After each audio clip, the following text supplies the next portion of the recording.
నమస్తే, welcome to mega debate. నిన్నటి నుంచి ఏ ఛానల్లో చూసినా ఒకటే కథనం, జోగి రాజీవ్ అరెస్టు, అలాగే జోగి రమేష్ ఏమో ఇక మీడియా సమావేశాలు ఆయన మాట్లాడింది. సో ఇంతకీ నాకు చాలా డౌట్స్ ఉన్నాయి వీటిపైన. ఆ డౌట్స్ ఎక్స్ప్రెస్ చేద్దాం. వెంకటేశ్వర రెడ్డి గారు నమస్కారం, వచ్చారా? రైట్, మీ గురించి వెయిట్ చేస్తున్నాను, ఎందుకంటే ఇప్పుడు నా డౌట్స్ అన్నీ చెప్తాను, మీలో ఎవరైనా సరే ఆ డౌట్స్ క్లియర్ చేయొచ్చు. సో ఏదైతే జోగి రమేష్ గారి ఎపిసోడ్ ఉందో అది కక్ష సాధింపేనా అనేది ఈరోజు మనం టైటిల్ కదా. ఒకవేళ కక్ష సాధింపు అయితే 2 నెలల సమయం ఎందుకు ఇస్తారు? 2, జోగిరాజు వాళ్ళు అమ్మారు, మేము కొనుక్కున్నామని చెప్పేసి ఆయన అంటాం. రమేష్ గారు అనేదేమో మేము గనక తప్పు చేసామని నిరూపిస్తే విజయవాడలో ఊరేసుకుంటామని చెప్పేసి ఆయన. ఇదే జోగి రమేష్ గారు అధికారంలో ఉండగా అరే తురే ఒరే అని మాట్లాడిన ప్రతి నాయకుడిని ఇవాళ గారు అని సంబోధించడానికి గల కారణం ఏంటి? అసలు ఊహించని విధంగా కులం కార్డు, కులం గురించి మాట్లాడతాం ఏంటి? అసలు బలహీన వర్గం అని చెప్పేసి అంటే ఇదే జోగి రమేష్ చంద్రబాబు నాయుడు గారు ఇంటిపైకి వెళ్ళినప్పుడు బలహీన వర్గం మొత్తం వెళ్ళినట్టుగా అనుకోవాలా? పవన్ కళ్యాణ్ గారిని వ్యక్తిత్వ హననం చేసినప్పుడు ఇదే గౌడ సామాజిక వర్గం అంతా కూడా పవన్ కళ్యాణ్ గారిని తిట్టారని అనుకోవాలా? అట్లాగే ఎమ్మెల్సీ అనంతబాబు ఎవరినైతే ఒక దళితుని హత్య చేశాడో దళితుల మొత్తాన్ని హత్య చేసినట్టుగా అప్పుడు భావించవలసిన అవసరం ఉందా? అలాగే జోగి రాజీవ్ గారి తల్లి తన ఆవేదనకు గురైంది, తప్పేం కాదు, ఎందుకంటే ఎవరికైనా సరే తన బిడ్డని ఇలా జరిగినప్పుడు. కానీ మరి ఇదే రాజీవ్ తన వయసుని తన అర్హతని మర్చిపోయి చంద్రబాబు నాయుడు గారిని ఉద్దేశించి మాట్లాడిన వ్యాఖ్యలు మరి అప్పుడు తల్లిగా తన కూడా ఖండించారా? అట్లాగే ఇప్పుడు జోగి రమేష్ గారు ఏదైతే ఆయన కుమారుని అరెస్ట్ చేశారో సాక్ష్యాధారాలతో సహా ఇక్కడ క్లియర్ కట్గా ఉన్నాయి, నా దగ్గర కూడా ఉంది. ఆయన ఏం చేశారు ఏంటి సర్వే నెంబర్లతో సహా. మరి ఇంకా కక్ష సాధింపు చర్యలు ఎలా అవుతాయి? అసలు కులం గురించి మాట్లాడటానికి కులాన్ని బట్టి శిక్షలు ఏమైనా ఉంటాయా, తప్పులను బట్టి శిక్షలు ఉంటాయా? ఇవి నా డౌట్స్. సో ఈరోజు డిబేట్లో ఎవరైనా సరే డౌట్స్ నాకు క్లియర్ చేసేయచ్చు. అంటే నా డౌట్లు అని కాదండి, ప్రజలకు సంబంధించిన డౌట్లు. సో ఈరోజు మనతో డిబేట్లో పాల్గొంటున్నారు తెలుగుదేశం పార్టీ అధికార ప్రతినిధిగా వీరంగి గురుమూర్తి గారు, అలాగే రాజకీయ విశ్లేషకులు కోటేశ్వరరావు గారు, వైసీపీ అధికార ప్రతినిధి వెంకటేశ్వర రెడ్డి గారు, జనసేన పార్టీ అధికార ప్రతినిధి రావి సౌజన్య గారు. అందరికీ గుడ్ మార్నింగ్ అండి. సో ముందుగా కోటేశ్వరరావు గారు, ఈ ఎపిసోడ్ని ఎట్లా భావించవచ్చు?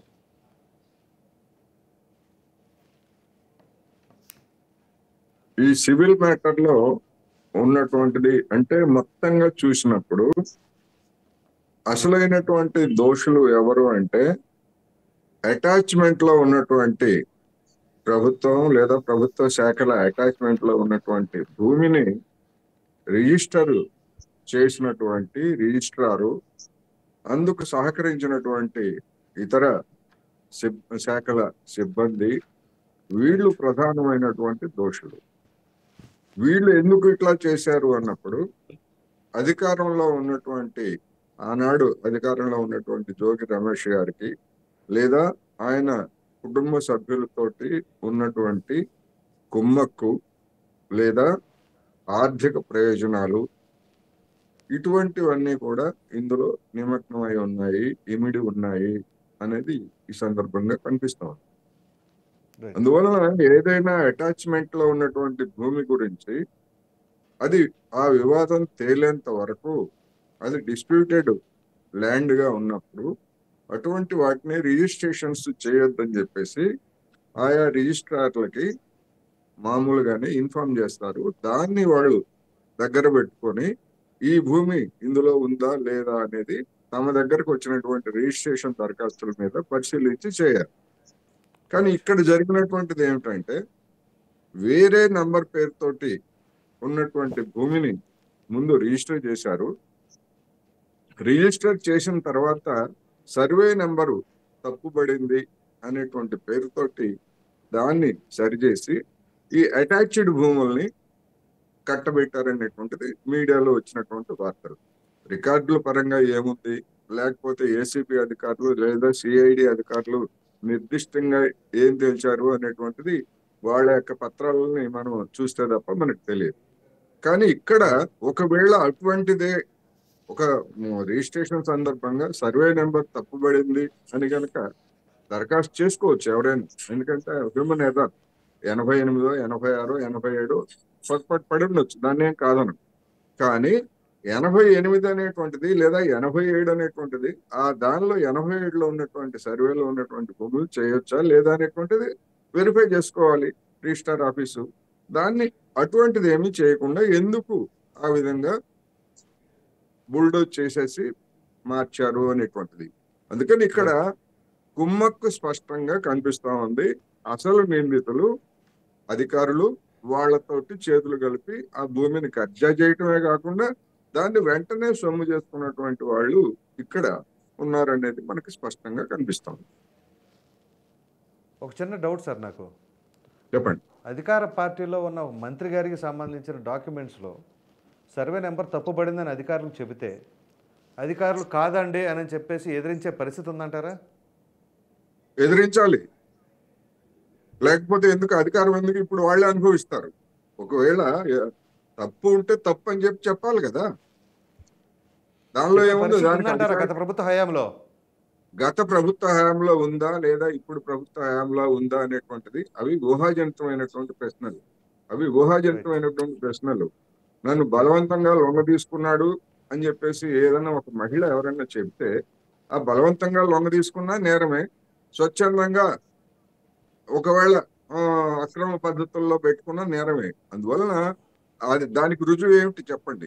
మేము ఇప్పుడు ఏమంటారు వీళ్ళు, జోగి రమేష్ గారు కానివ్వండి లేదా రాజీవ్ గారు కానీ, లేకపోతే లేదండి మేము అలాంటిది ఏమీ చేయలేదు, మేమేం ఒత్తిడి చేయలేదు, మేమంతా నోటీసులు ఇచ్చాము, పత్రికల్లో నోటీసులు ఇచ్చాము అని చెప్పేసి చెప్తారు.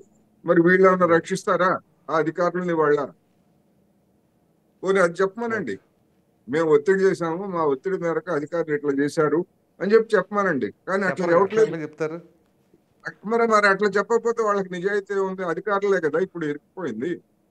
అందుకని ఇక్కడ అధికారులు అనేటువంటి వాళ్ళు వాళ్ళ బాధ్యతను వాళ్ళు నిర్వర్తించాలి. చిన్న అటెండర్ కావచ్చు లేదా ఉన్నత స్థాయిలో ఉన్నటువంటి IASలు IPSలు కావచ్చు, ఎవరైనా వాళ్ళ బాధ్యతను నిర్వర్తించకపోతే అది వాళ్ళతో కుమ్మక్కన్నా అయి ఉండాలి, లేకపోతే ఇతర కారణాలతో అన్నా అయి ఉండాలి. అనుభవించాల్సింది ఎవరు ఇప్పుడు? అందుకని ఇక్కడ భూమి అనేటువంటిది అక్రమంగా కబ్జా అయింది. ఆ భూమిని తక్షణమే ముందు ప్రభుత్వం స్వాధీనం చేసుకోవాలి. ఆ స్వాధీనం చేసుకున్నటువంటి భూమిని దాన్ని ఏం చేస్తారు ఏమిటి, అగ్రిగోల్డ్ బాధితులకి దాన్ని అమ్మి పరిహారం చెల్లిస్తారా ఏమిటనేటువంటిది అది తర్వాత ప్రక్రియ. అందువల్ల ఈ అక్రమాలకు పాల్పడినటువంటి వాళ్ళల్లో జోగి రాజీవ్ అనే అతన్ని అరెస్ట్ చేశారు. ఈ అరెస్ట్ అనేటువంటిది అక్రమం అని చెప్పేసి అంటున్నారు. వాళ్ళు చెప్పేదాన్ని మనం ఏం కాదనక్కర్లేదు. అటువంటి అక్రమాన్ని గురించి కోర్టులో వాదించవచ్చు లేదా కోర్టులో బెయిల్ తెచ్చుకోవచ్చు. చంద్రబాబు నాయుడు గారు బెయిల్ తెచ్చుకున్నారు కదా, దాదాపు 2 నెలలు జైల్లో ఉండి.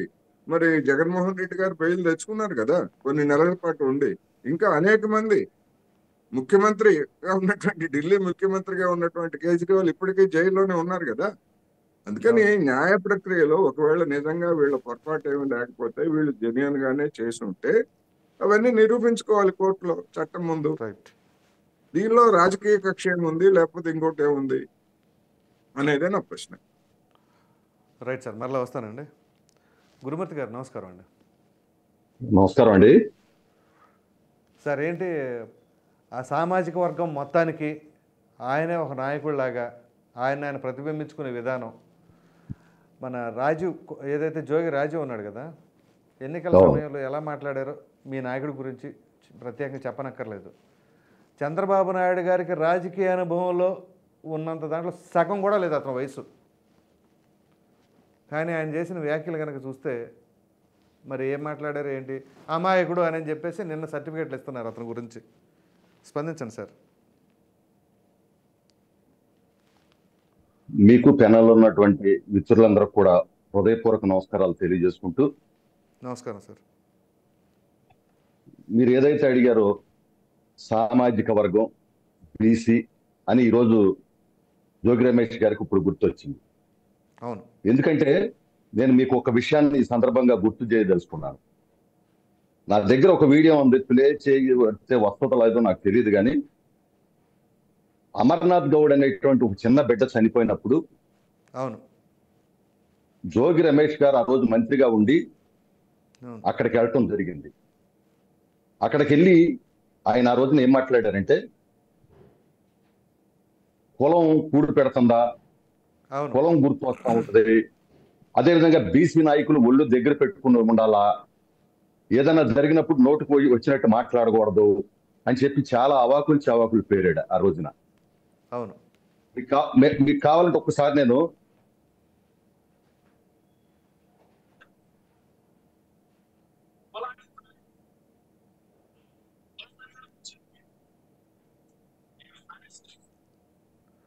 వాల్యూమ్ తక్కువలో ఉందిలే సార్, తెలుసులే సార్ అందరికి అది. అయితే ఆ రోజు కులం కులం అని చెప్పి గొంతు తెచ్చుకున్న ఆయన ఈ రోజు కులం గురించి ఎందుకు మాట్లాడుతున్నారండి? ఆ రోజు ఒక బిడ్డ ఎందుకు చనిపోయాడండి? కేవలం తన అక్కని ఏడిపిస్తున్నారని అడిగినందుకు గంజాయి మత్తులో ఉన్న వాళ్ళు బిడ్డని దారుణంగా పట్టపగలు కాల్చి చంపితే ఇంత దారుణంగా మాట్లాడాడు ఆయన. ఆ రోజు ఆ బిడ్డ ఒక తల్లికి బిడ్డే కదా, పైగా ఆ బిడ్డ తండ్రి లేని బిడ్డ. ఆనాడు కనీసం పట్టించుకున్నారా ప్రభుత్వం? ఆనాడు ముఖ్యమంత్రి వచ్చాడు అక్కడికి, ఒక బిడ్డ చనిపోతే స్పందించాల్సినటువంటి తీరు అదేనా? ఆ రోజున ఒక బీసీ బిడ్డ, గౌడ బిడ్డ చనిపోతే ఆ రోజున అక్కడ అనగానే సత్యప్రసాద్ గారు ఆ కుటుంబానికి అండగా ఉంటే ఆయన మీద విమర్శనం చేసి ఆయన మీద దాడులు చేయడానికి ప్రయత్నించారు ఈ ప్రభుత్వం. ఆనాడు చంద్రబాబు నాయుడు గారు ఆ ఇంటికి ఆ కుటుంబానికి అండగా ఉండటమే కాకుండా ఆ రోజు నారా లోకేష్ బాబు గారు యుగాళం పాదయాత్ర సందర్భంగా ఆ కుటుంబాన్ని దత్తత తీసుకుని ఆ పిల్లను చదివిస్తూ వాళ్ళకి ఆర్థికంగా ఆ కుటుంబాన్ని అండగా ఆ రోజు మేము నిలబడ్డాం. ఆ రోజు గుర్తుకు రాని కులం, ఆ రోజు గుర్తుకు రాని బీసీ ఇది. ఇవాళంటే నీ కుమారుడు అంటే నీ కుమారుడిని అన్యాయంగా తీసుకెళ్లి ఏమన్నా జైల్లో పెట్టారా? ఖచ్చితంగా ఎవరైతే అగ్రిగోల్డ్ వారు ఇచ్చినటువంటి రిపోర్ట్ ఏదైతే ఉందో వాళ్ళు ఫిర్యాదు చేశారు. ఫిర్యాదు చేసి దరిమిల ఆ రోజున మరి ఆ ఫిర్యాదులో కూడా చాలా క్లియర్ గా స్పష్టంగా చెప్పారు. కనీసం సరిహద్దుదారులను సంప్రదించాల, సర్వే చేసినప్పుడు ఆ సరిహద్దుదారులను సంప్రదించాలి. సర్వే నెంబర్ మార్చేశారు. మండల సర్వేలు కావచ్చు, గ్రామ సర్వేలు కావచ్చు, రిజిస్ట్రార్ కావచ్చు. మరి ఈ విధంగా తప్పు చేసినప్పుడు మరి కేసు కట్టరండి, జైల్లో పెట్టరండి. పైగా నా కుమారుడు విదేశాల్లో చదువుకున్నాడు, నా కుమారుడిని కక్ష సాధిస్తారన్నారు. విదేశాల్లో చదువుకున్నటువంటి కుమారుణ్ణి నువ్వు తీసుకొచ్చి ఒక పెద్ద కంపెనీ పెట్టి ఒక 100 మందికి ఉద్యోగ కల్పన చేయాలి. అంతేగాని నువ్వు ఈ యొక్క అక్రమ సంపాదనలో అవినీతి సామ్రాజ్యంలో కూర్చోబెట్టి నోటికొచ్చినట్టు చంద్రబాబు నాయుడు గారి వయసు ఎంత అండి? నేను ఈ రోజు అడుగుతున్నా, నారా చంద్రబాబు నాయుడు గారి ఇల్లు డీజీపీ ఆఫీస్కి ఎంత దూరం అండి? ఆ రోజు జోగి రమేష్ గారు ఇదే వెళ్ళి చంద్రబాబు నాయుడు గారి ఇంటికి వెళ్ళి ఎంత దారుణం చేశారండి. అంటే చంద్రబాబు నాయుడు గారి మీద దాడి చేస్తారా? ఈ రోజు ఒకటే, కక్ష సాధింపు అనే దానికి ఈ ప్రభుత్వంలో తావులేదు. ఇవాళ వైసీపీ ప్రభుత్వం 5 సంవత్సరాల్లో అన్ని వ్యవస్థలను భ్రష్టు పట్టించారు. అవినీతి ఉందగాబట్టి ఈ రోజున చర్యలు తీసుకుంటున్నాం. అవినీతి ఉందగాబట్టి ఈ రోజు వాళ్ళ మీద ఉద్యోగస్తుల మీద మాకు కక్ష ఉంటుందండి. ఉద్యోగస్తుల మీద మాకు కక్ష ఉంటుంది. తర్వాత మీరు ఇంకొక ప్రశ్న కూడా అడిగారు, ఒక మంత్రి స్థాయిలో వ్యక్తి ఉద్యోగులను అడిగితే చేయరా అని కూడా మీరు అన్నారు ఇందాక. నేను ఈ సందర్భంగా మీకు ఒక విషయం గుర్తు చేస్తా ఉన్నానండి. ఈరోజు ఈ ప్రభుత్వం వచ్చిన తర్వాత నేను మీకు ఒక ఉదాహరణ చెబుతున్నా. మా మండలంలో, తోటలూరు మండలంలో 8 ఇసుక ర్యాంపులు ఉన్నాయి. మా 8 ఇసుక ర్యాంపుల్లో కూడా గతంలో నుంచి అక్రమంగా ఆ ర్యాంపుల్లో కొడాలి నాని కావచ్చు, అక్కడ శాసనసభ్యుడు కావచ్చు, మొత్తం అక్రమంగా ఇసుకుపోలేరు. అయిపోయిన తర్వాత కూడా కొంతమంది ఇంకా తోలుతా ఉన్నారు. ఈ సందర్భంలో మొన్న మాకు ఎంఆర్ఓ గారు కేకేసి ఒకటే చెప్పారు, గురుమూర్తి గారు మేము ఖచ్చితంగా ఎవరైతే తోలుతా ఉన్నారో ప్రభుత్వం ఇసుక మీద సీరియస్ ఉంది, మేము కేసులు కడతాం, తర్వాత మీరు మా దగ్గర రావద్దని చాలా స్పష్టంగా చెప్పారు. ఇవాళ అధికారులు తమ పని తమ చట్ట ప్రకారంగా న్యాయబద్ధంగా రాజ్యాంగబద్ధంగా పనిచేయకపోతే, గతంలో మీకు తెలుసు, గతంలో మరి రాజశేఖర రెడ్డి గారు ముఖ్యమంత్రి ఉండగా ఐఏఎస్ జైలుకి వెళ్ళిన సంగతి మనం చూసాం. ఈ రోజు కూడా ఈ గత 5 సంవత్సరాల పరిపాలన వైసీపీ ప్రభుత్వంలో అధికారులు వ్యవస్థల్ని ఇష్టం వచ్చినట్టు జగన్మోహన్ రెడ్డి తన చెప్పు చేపల్లో పెట్టుకుని తప్పులు చేయించారు. తప్పులు చేస్తే వాళ్ళ శిక్ష పడదా? ఇవాళ రాజ్యాంగం లేదా? రాజ్యాంగాన్ని అమలు చేయాల్సిన బాధ్యత లేదా? రాజ్యాంగం ఎక్కడైనా గౌరవించారా వీళ్ళు? కాబట్టి చట్టం పని చట్టం చేసుకుంటా ఉంటది. మాకెవరి మీద కూడా వ్యక్తిగత కక్షలు కార్యపండాలు మాకేమి లేవు. తప్పు చేసిన వాళ్ళు ఎంతటి వాళ్ళైనా సరే శిక్షించక తప్పదు. అయితే ఇక్కడ జోగి రమేష్ గారు ఓ 25-30 కార్లు వేసుకొని ఏదో నిరసన చేయడానికి వెళ్ళారంట చంద్రబాబు నాయుడు గారి ఇంటికి. కానీ మీరేమో దాడులు చేయడానికి వచ్చారంటున్నారు. నేను చెప్తున్నారు కదా క్లారిటీగా. అంటే ఏమండి, ఒక ముఖ్యమంత్రి జగన్మోహన్ రెడ్డి గారి ఇల్లు ఎక్కడ ఉందండి? కనీసం 1 కిలోమీటర్ దూరంలో పోలీసులు పెట్టి కనీసం అటుకెళ్ళి కూడా చూడకుండా చేస్తారు. ఆయనకేమో అట్లా కావాలా? ఈయన మాత్రం 25 కార్లు వేసుకుని నిరసన చేస్తాడు ఆ ఇంటి మొదలు. వీళ్ళెవరంటే నిరసన చేసేది? చంద్రబాబు నాయుడు గారి ఇంటి మొదలు ఎందుకు నిరసన చేయాలి? నీకు ఎక్కడ తప్పు జరిగితే నీకు అధికారం ఇచ్చింది నిరసన తెలియజేయటానికా, పరిపాలన చేయటానికా? చేతగాని దద్దములు కాబట్టి దాడులు చేశారు, కక్షలు కట్టారు, కార్యపణ్యాలు చేశారు, మొత్తం అవినీతిమయం చేశారు. కాబట్టి ఇవాళ 151 దాన్ని 5 తీసి 11లో కూర్చోబెట్టారు. వాళ్ళ మీకు పరిపాలన ఇచ్చింది దాడులు చేయటానిక? ఇవాళ బీసీలు గుర్తొచ్చారా? ఒక తోట చంద్రయ్యని ఆ రోజు నడి రోడ్డు మీద మరి జై జగన్ అనమంటే జై చంద్రబాబు అన్నందుకు కోడిని కోసినట్టు కోసిన మాట వాస్తవం కదా? దాదాపు 500 మంది బీసీలు, ఎస్సీలు, ఎస్టీలు, మైనార్టీ వర్గాల్ని ఓసకోత కోసారు ఈ ప్రభుత్వంలో. మీరు ఇందాక చెప్పారు డ్రైవర్ మరి ఎమ్మెల్సీ అనంతబాబు డ్రైవర్ సుబ్రహ్మణ్యాన్ని చంపి డోర్ డెలివరీ చేశారండి. ఇది చరిత్ర. చంపి డోర్ డెలివరీ చేశారు. ఒక మాస్క్ అడిగిన పాపానికి డాక్టర్ని ఏం చేశారండి? అదే విధంగా కక్షలు అంటే ఏంటి? ఒక అచ్చెన్నాయుడు గారిని ఆ రోజు రాష్ట్ర మరి మాజీ మంత్రి, రాష్ట్ర అధ్యక్షుడు ఉన్నటువంటి వ్యక్తిని శ్రీకాకుళం నుంచి ఆయన పైల్స్ ఆపరేషన్ చేసుకుంటే సీట్లో కూర్చోబెట్టుకుని విజయవాడ వరకు తీసుకొస్తే మొత్తం కూడా బ్లడ్ అవుతా ఉంటే అది కక్ష అంటే. అది కాళ్ళు కక్ష సాధించారు. ఆ రోజున హాస్పిటల్లో కరోనా వచ్చి ఆయన ఎన్ని ఇబ్బందులు పడ్డారు. ఒక కొల్లు రవీంద్ర గారిని ఎన్ని రోజులు జైల్లో పెట్టారు అక్రమంగా. అదే విధంగా అయ్యన్న పాత్రుడు గారు, ఆయన వయసు ఎంతండి? ఆయన మీద రేప్ కేసా? యనమల రామకృష్ణ గారి మీద ఎస్సీ ఎస్టీ కేసా? అక్కడ దాకా ఎందుకండి? గన్నవరంలో మేమేదో ఒక బీసీ వ్యక్తికి అన్యాయం జరిగిందంటే వెళ్ళినందుకు మా మీద కూడా పెట్టి 14 రోజులు రాజమండ్రిలో పడేశారు. వీళ్ళు కక్ష సాధించారు. 14 రోజులు తెలుగుదేశం మరి గన్నవరంలో పార్టీ మా కార్యాల మీద దాడి చేసి మా కార్లు పగలగొట్టి మమ్మల్ని జైల్లో పెట్టారు 15 రోజులు. ఏంటంటే మేము బీసీ బిడ్డ కాదా? మేము గౌడ బిడ్డలం కాదా? మాకు అన్యాయం జరగలేదా? ఆ రోజున మేము ఈ చేయని పాపానికి శిక్ష అనిపించలేదా? మేము కష్టపడి చిన్నప్పటి నుంచి కూడా మా తల్లిదండ్రులు మరి కళ్ళు గీసి కష్టపడి చదివించి పైకి వచ్చినటువంటి వ్యక్తులు ఈ రోజు కూడా నీతి నిజాయితీగా తెలుగుదేశం పార్టీ కార్యాలయంలో పనిచేస్తా ఉన్నాం. ఇవాళ కులము, మతము, బీసీ ఇవన్నీ ఎవరి కోసం మాట్లాడుతున్నారు? తప్పు చేశారు కాబట్టి ఇవాళ ఇట్లా చేస్తా ఉన్నారు. ప్రతి వాళ్ళు కూడా గుర్తుపెట్టుకోవాలి. అవకాశం వచ్చినప్పుడు, అధికారం వచ్చినప్పుడు ప్రజల సంక్షేమం, అభివృద్ధి చేయాలి. ఇవాళ మీరు చూడండి, సాక్షాత్తు మా ముఖ్యమంత్రి చంద్రబాబు నాయుడు గారు, అదేవిధంగా ఉప ముఖ్యమంత్రి పవన్ కళ్యాణ్ గారు ఆ రోజున చంద్రబాబు నాయుడు గారు కార్యకర్తలు ధైర్యం ఒకటి కోసం ఎన్నో మాట్లాడారు.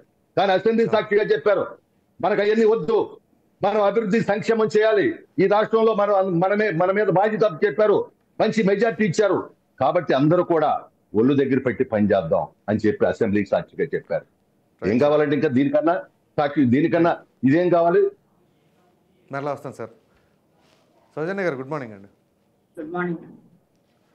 మీకు గుర్తుండే ఉంటుంది, అమరావతి పరిధిలో కృష్ణాపాలెంలో R5 జోన్లో పేదలకు ఇల్లు అనే కార్యక్రమంలో వేదిక పైన సీఎం గారి సమక్షంలో, అప్పటి సీఎం గారి సమక్షంలోనే జోగి రమేష్ గారు పవన్ కళ్యాణ్ గారి పైన చేసిన అనుచిత వ్యాఖ్యలు, పిచ్చి కుక్క అని, అరే అని, తురే అని, మామూలు వ్యాఖ్యలు కాదండి. సో అటువంటి జోగి రమేష్ గారికి ఉన్నట్టుండి మరి కళ్ళుగా కిందకు వచ్చేసినాయి ఏమో, కానీ మొన్నటిదాకా పైకి చూసినవి చంద్రబాబు నాయుడు గారు అని చెప్పి సంబోధించడం, ఏదేమైనా మీరు ఇలా కక్షపూరిత ధోరణితో చేయటం అనేది కరెక్ట్ కాదండి. ఏమంటారు? ప్రసాద్ గారు, మీకు పెన్లో ఉన్న సభ్యులకి అలాగే ఆదాన్ వీక్షకులందరికీ కూడా నా నమస్కారాలండి. నమస్కారం. ఈరోజు పాపం కళ్ళు కిందకు చూసేలా చేసిన పవన్ కళ్యాణ్ గారి గురించి మరొకసారి జోగి రమేష్ గారు గుర్తు చేసుకోవాలి. ఎందుకంటే వాళ్ళు విర్రవీగుతా ఉన్నారు, మాకు ఎదురే లేదు, మేము ఏం చేస్తే అది, మేము ఆడిందే ఆట పాడిందే పాట అన్నట్టుగా ఉన్న పరిస్థితి నుంచి వాళ్ళందరికీ కూడా మనం నేల మీదే ఉన్నాము, మన పరిస్థితి నేల మీద నుంచే, అంటే కింద స్థాయి నుంచే వస్తుంది అని చెప్పిన వాళ్ళందరికీ కూడా చూపించే ప్రయత్నం చేశారు. కాదు, అది అవకాశంగా వాడుకొని వాళ్ళు ఒక మంచి మనస్తత్వంతో మారితే నిజంగా ప్రజలకి ఉపయోగం ఉంటుంది భవిష్యత్తులో కూడా. ఇక్కడ ఒకటే చెప్పదలుచుకున్నాం ప్రసాద్ గారు, ఒక తండ్రి అంటే తండ్రి చేసే పనులు బట్టే ఆ బిడ్డలు ఏమైనా నేర్చుకుంటారు. తండ్రి అంటే మనకి ఒక ఆచారం ఉంది, ఇంట్లో ఏదన్నా ఒక స్మోకింగ్ అలవాటన్నా లేకపోతే డ్రింకింగ్ అలవాటు తండ్రికి అది గబుక్కుని ఇంట్లో చేయరు. ఎందుకంటే ఆ పిల్లలు చూస్తారేమో, వాళ్ళు కూడా అవి నేర్చుకుంటారేమో అని చెప్పాను. అలానే జోగి రమేష్ అనే వ్యక్తి అతను చేసే పనులు అవ్వచ్చు, లేకపోతే మీడియాలో మాట్లాడే విధానం అవ్వచ్చు, ఇవన్నీ కూడా ప్రజలతో పాటు ఆ ప్రజల్లో ఒకడైన తన కొడుకు కూడా అలవాటు చేసుకుంటాడు కదా. అంటే ప్రజలైతే చేదరించుకుంటారు, కొడుకు కాబట్టి మా నాన్న చేస్తున్నాడు కాబట్టి నేను ఏది చేసినా కూడా పర్వాలేదు, ఏదైనా యాక్సెప్ట్ చేస్తారు అనే ఒక ధోరణిలో వెళ్తాడు.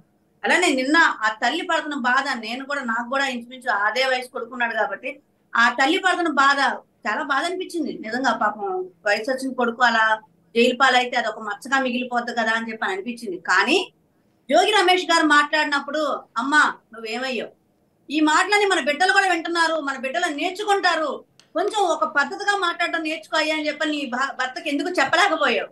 అలానే నీ కొడుకు అంత వయసులో పెద్ద వ్యక్తి అయిన చంద్రబాబు నాయుడు గారిని అంత మాటలు మాట్లాడినప్పుడు ఎందుకు చెల్లు అనిపించలేదు ఒక తల్లిగా నువ్వు? ఆ రోజు కనుక నువ్వు ఆ పని చేసి ఉన్నట్టయితే నీ భర్త విషయంగా కానీ నీ కొడుకు విషయంగా కానీ ఈ రోజు నీకు ఈ బాధ ఉండేదా? నీ బాధ ఎంత ఉందో అనేది నిన్న వీడియోలు చూస్తుంటే అర్థం అవుతుంది. ఈ రోజు ఈ బాధ నీకు ఉండేదా? కానీ ఆ రోజు నా భర్త పెద్ద ఇది కాబట్టి మాట్లాడుతున్నాడని చెప్పని పొంగిపోయావు. నీ కొడుకు అబ్బా భలే చంద్రబాబు నాయుడు గారిని భలే తిడుతున్నాడే అని చెప్పని పొంగిపోయావు. కాబట్టి ఈ రోజు నీకు ఈ పరిస్థితి వచ్చింది.